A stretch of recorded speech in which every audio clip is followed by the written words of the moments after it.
You're listening to the Future Tech Podcast with Richard Jacobs. Future technologies such as artificial intelligence, stem cells, 3D printing, gene editing, Bitcoin, blockchain, the microbiome, quantum computing, virtual reality, and exploring space are much closer than you might think. In fact, many early versions of these technologies are in play right now, and the companies that are using these technologies are the focus of this podcast. My goal for you, the listener, is to learn from these podcasts. You may very well learn something that may change the course of your life for the better, steer you towards a new career, or give you insight into addressing a thorny medical problem. Remember, this podcast and its content is informational in nature only. No medical, tax, legal, financial, or psychological advice is being given. If you've enjoyed the podcast, please listen, subscribe, like, and tell your friends about it. Thank you.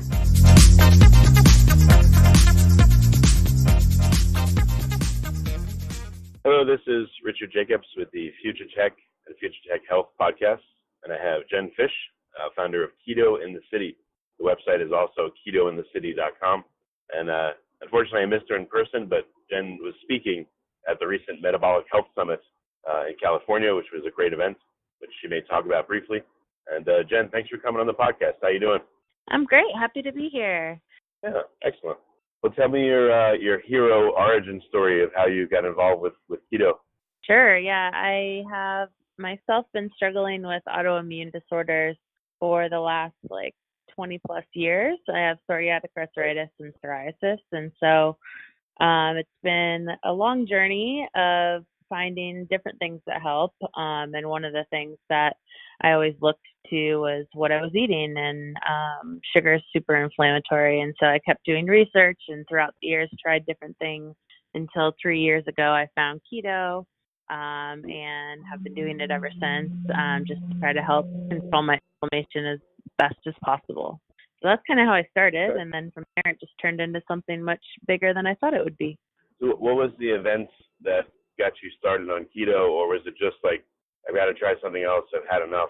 Well, 10 years ago or so, I had gone to a doctor who recommended cutting out sugar. And so that was kind of the initial foray into noticing that sugar had an impact on my inflammation. And then from there, I did the Atkins way of eating for a while. And then I had kind of dropped off of that for a while and started trying some different things, was gluten-free for a while and whatnot. But then was having issues again. And so I was I liked Atkins, but I was always hungry with that high protein approach. And so I just kept kind of doing research, and that's how I found keto originally, that it was pretty similar in the principles of the low carb, but with the added healthy fats that I felt was maybe kind of the answer for me not being kind of hangry the entire time, that I was also trying to help myself out. So that's really how I started. And I have a very long, arduous,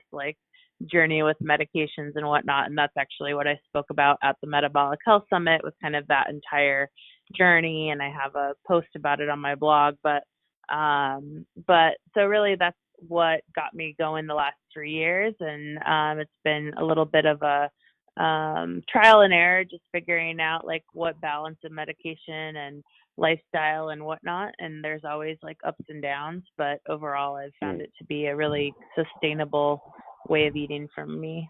So you said you did Atkins and you were hangry. I noticed when I started keto, at first I was ravenously hungry. It took me a while to settle in. So what was your experience with keto? Do you remember the days when you first started it and what it was like the first week? Yeah, I was totally I think everyone has that experience where in the beginning you eat a lot more than once you get fat adapted. So I always try to tell people that that's super normal. And I also never really recommend tracking all of your calories and whatnot in the beginning, because your body will, like you said, settle in eventually. So just understanding what has carbs in it and what the sugar and whatnot, I think, is most important in the beginning, and just give yourself some time and your body some time to kind of figure out what's happening and learn how to process this new way of eating. But yeah, that's super, super normal. And now when I feel like that, if I go back to feeling super hungry during periods of time, I'm oh, well, that probably means that I'm not in ketosis right now. So it's just an interesting way, I think. And one thing that keto's really done for me is allow me to learn how to listen to my body a lot more and take cues from it that I might have like ignored otherwise. But it's like, oh, why am I so extra hungry right now? And, realizing that there's probably a reason. I think it's powerful once you're in tune with your own body. Well, that's good. That's interesting you say that. Any other cues that you found that may not occur to people or people are having and they just, oh, I didn't know that? Well, I mean, I think one of the biggest benefits of keto that people probably will notice like pretty early on is just how much better you sleep when you're on keto. It allows you to really like have solid sleep because your body's not kind of like having all that sugar in its system to kind of disrupt that. So I think that's a huge indicator. And I think that's one of the most powerful benefits. I know myself, like I sleep really well when I sleep. And now my struggle is that I just need to like sleep more. I need to like go to bed earlier and get more of that like great sleep. But I think that's an awesome benefit. Do you find the same thing? Yeah. One thing I found is that I guess I'll fool myself. Sometimes I'll have, I don't know, I'll go to a movie and have popcorn. I think, I'll recover by tomorrow, but it does affect my sleep badly. I don't sleep well when I do that, so I try not to. So yeah, I probably don't sleep as maybe as well as you, even though I do sleep longer hours. But I definitely notice when I screw up the sleep by not eating right. So I'd agree big time. Yeah, I think it makes a big difference. But yeah, I mean, everyone's a little bit different, but I love, for me, I noticed once I started, I think it's just once you clean up your diet in general, you start to notice how things affect you. But, I mean, for me, nightshades can be a problem. Like I can, if I eat too many, like I can eat a tomato slice, like on a hamburger or something, protein style burger, of course.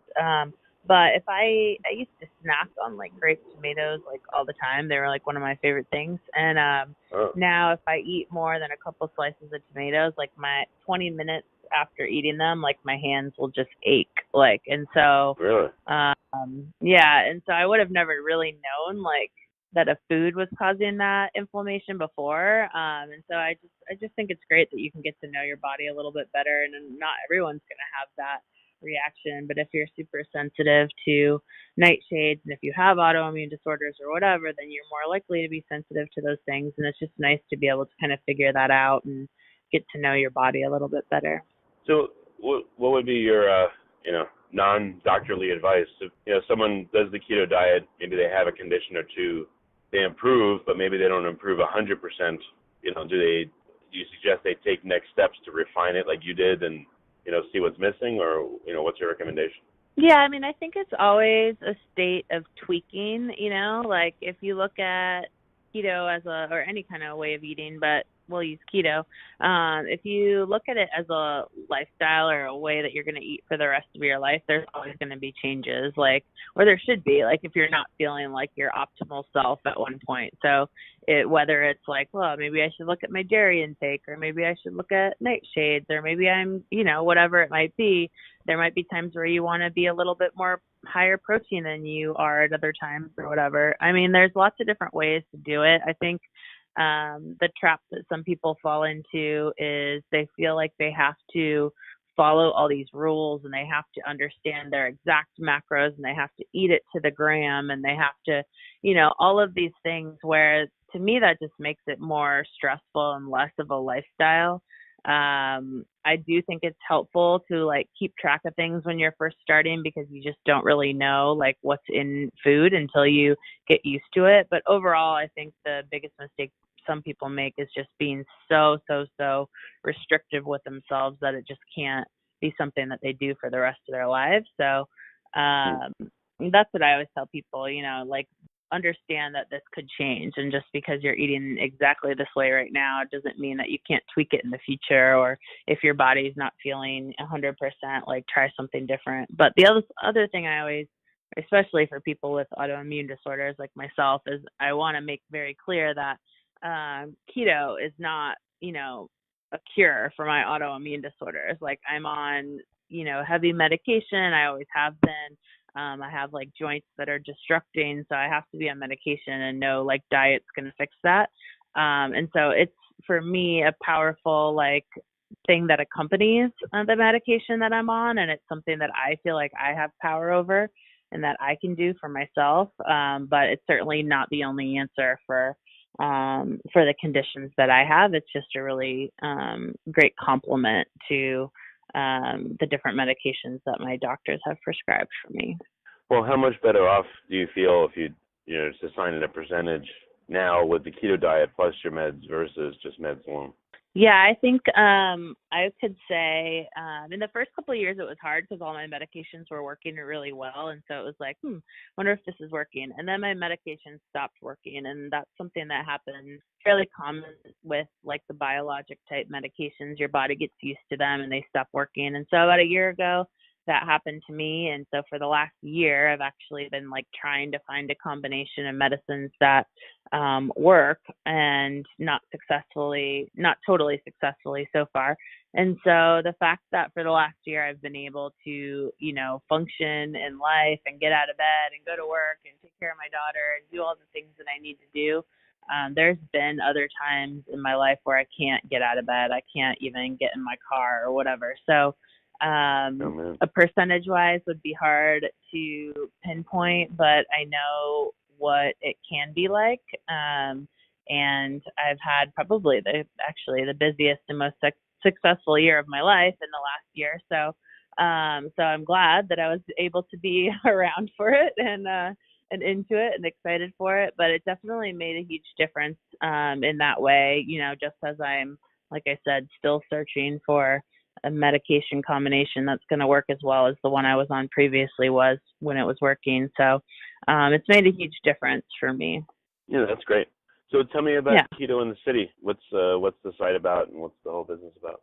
Sure. Yeah. Well, so I guess a month into keto, I started an Instagram, Keto in the City, and I really just started it because I didn't think my friends wanted to see me posting food on my normal page. And so I was like, I kind of want an anonymous page where none of my friends knew about it or my coworkers or anything like that. And so I started that. And then after about a year of having that Instagram, I just kind of wanted a place where I could write longer recipes, and so the blog started, and then it just all started growing from there. And then about maybe a year after that, they reached out to me to write my first cookbook, the easy 5-ingredient ketogenic diet cookbook. And so it all just kind of like dominoed in a really awesome way and was totally unexpected. I have a full-time job. I'm a creative director at an advertising agency, but the keto stuff has been like huge passion project of mine, and it's just kind of crazy to see how it's grown. And like I said, it was just started as an anonymous page. It was never started as like a business or anything like that, but it's become a really cool part of my life. And on Keto in the City, I just try to share tips, and I try to answer FAQs and share recipes, of course. And just give people all the information they need to start keto, and then also just to continue on. And then I do share my autoimmune story on there as well, kind of in its entirety, which is a long, a long story, but that's all on there as well. So, and I think it's cool that a lot of people who maybe know me from Instagram, but different people find me on my website, whether it's from the books or from searching for autoimmune disorders and keto and things like that. So it's been a fun way to connect with a lot of different people who are interested in keto for a lot of different reasons. What kind of feedback do you get that you respond to? Maybe stuff that strikes you as surprising, or things that a lot of people seem to have questions about?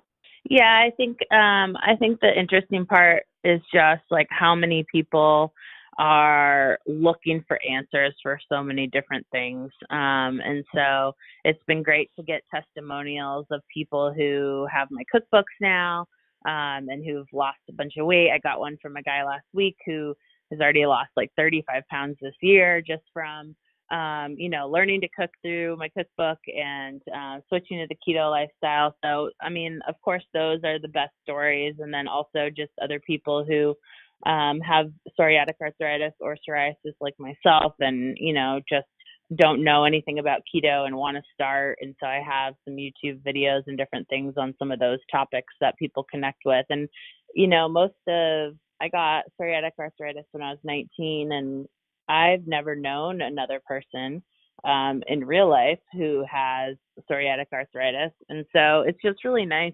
And I think a lot of people feel the same way. So it's just really nice to be able to talk to other people who have similar experiences. Definitely. Do you have people that, it's not all success stories, any outliers or people that are struggling and they seem to be doing a lot of things right, but they need a nudge or two to fix them? I think the biggest thing that is just people sticking with it. I think there's a lot of people in general who have really maybe unrealistic expectations of that this is going to be a super quick fix, or that they can kind of go in and out of doing keto and have the same kind of success. So I think the hardest thing for me is, you don't really know what people are eating on a daily basis. And then they ask questions that it's just hard to give them an answer without the full picture. But I always try to just make sure people understand that, a week in, 2 weeks in, you really shouldn't be stressing. You should just try to get used to the keto lifestyle. You should give it a couple months to really start feeling full energy effects and the good sleep and really the benefits of being in ketosis and all the healing, depending on what your body's going through and who you are and what issues you have. I feel like the body looks to heal itself before it might focus on something like losing weight. That's at least how I like to look at it. But yeah, I think so. You know what? Don't gloss over that. I think that's a really important insight, because I'm sure, most people with keto, it's all about weight. But I think you're right. Maybe it takes, maybe you've had a problem for 10, 15 years. So maybe the first 6 months is your body, like you said, healing itself, and then it's ready to lose weight and things like that. Yeah, to me, I'm, certainly not a doctor, but it makes sense to me. And so I try to reassure people that, if you've been eating a certain way for 40 years, 30 years, 50 years, whatever the case may be, it's a big change for your body to switch over to a new way. And you have to love your body and give it some time to do what it needs to do. So just have some patience with yourself and have some patience with the process, and then notice some of those other changes, because weight loss is not the only change that comes with being in ketosis or being keto. And so really looking for those other areas that you're noticing improvement. Yeah, another distinction. Do you see being in ketosis or, going keto or doing keto as the same things? And do you think it's important to distinguish the two, or are they kind of the same? I think that when you're following a keto lifestyle, the goal is to try to be in ketosis. You're not always going to be in ketosis. You could get, certainly kicked out here or there. But I think the most healing properties come from when you are in that state of ketosis. So at least for me, the goal is to try to be in that state as much as possible. I know there's other people who do different routes, and maybe that's because they're not necessarily, they don't have autoimmune issues, or, they're doing it for different reasons where they can cycle in and out, or maybe they're only truly in ketosis for, a couple weeks out of the year if they do extended fasts or things like that. But for me, I'm looking for healing. So I feel like it's important to try to stay in that state as much as possible. Otherwise, I feel like you're more in a low carb kind of a lifestyle, because the keto comes from being in ketosis. So for me, that's always the goal. I have gone through periods where I track more, or then other periods where I don't track as much and try to go by feel. I'm going to start tracking again, just to kind of see where I'm at. Maybe not multiple times a day or anything, but just try to dial that in a little bit more and see where I'm at. But I think it's a powerful place. Being in ketosis is a powerful place to be. I certainly feel better when I'm in it. I know that for sure. Okay. So what events do you have planned for Keto in the City, for this year? And for this year? That's a good question. I'm not much of a planner, so I haven't planned anything in my keto journey so far. I wasn't planning on ever doing a cookbook, and now I have 3. So the last one just came out a couple weeks ago. So, kind of trying to see what the next phase of this will be. But for now, just continuing to kind of grow the blog and look for other opportunities to share with people. And probably my first keynote speaking was at the Metabolic Health Summit. So it was great to be able to share my story. And a lot of people afterwards came to me and shared their own autoimmune stories, or that of their kids or their spouse or whatever. So that was really great to connect with people on that level. So I would definitely not mind sharing my story with more people in other places in that way, because I do want people to understand that keto's not, there's so many great like before and after pictures for weight loss and whatnot. And I think that's so amazing and obviously super life-changing, but it's just not the only reason to do keto. Right. And I really want to be able to share that story however and wherever that might end up being. So I'll probably look to do more of that this year, and then we'll just see what else comes my way. All right, very good. Very good. So what's the best way for people to find your cookbooks and to, look at your blog and check you out? Yeah, well, definitely my Instagram, it's at Keto in the City, and then an underscore at the end. Is a great way. It has links to everything. And then ketointhecity.com. You can sign up for my emails, and I send out like weekly keto mails where people can get some tips and recipes and stuff. So those are great ways. Okay, very good. Well, Jen, thanks for coming on the podcast, and I got some good insights from talking to you, so I appreciate you being here. Well, good. Thanks for having me, and thanks for spreading the keto word. Definitely.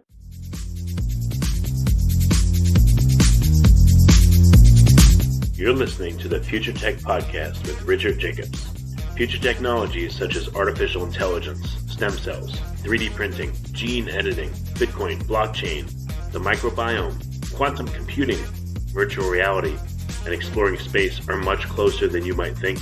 In fact, many early versions of these technologies are in play right now, and the companies that are using these technologies are the focus of this podcast. My goal for you, the listener, is to learn from these podcasts. You may very well learn something that may change the course of your life for the better, steer you towards a new career, or give you insight into addressing a thorny medical problem. Remember, this podcast and its content is informational in nature only. No medical, tax, legal, financial, or psychological advice is being given. If you've enjoyed the podcast, please listen, subscribe, like, and tell your friends about it. Thank you.